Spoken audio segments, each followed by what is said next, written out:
Newton எதற்காக விதியை பற்றி எழுதினார்? நம்ம விதியை மாற்றுவதற்காக. உணவின்றி அமையாது உலக, நீரின்றி அமையாது தீ. புள்ள படிக்கிறேன். மேம்படுத்தப்பட்ட பாதுகாப்பு. வெட்டி கட்டின அண்ணன் மாசு 14ஆம் தேதி கருப்பு படம் ரிலீஸ்.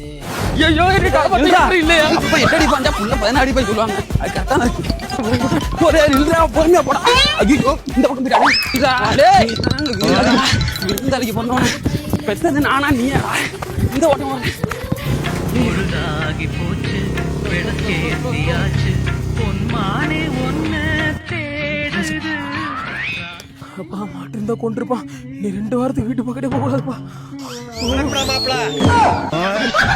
பார்த்து பார்த்து கண்கள் போட்டிருப்பேன், நீ வருவாயன எனக்கு வேதனை நிலவுக்கு தெரிந்திடும்.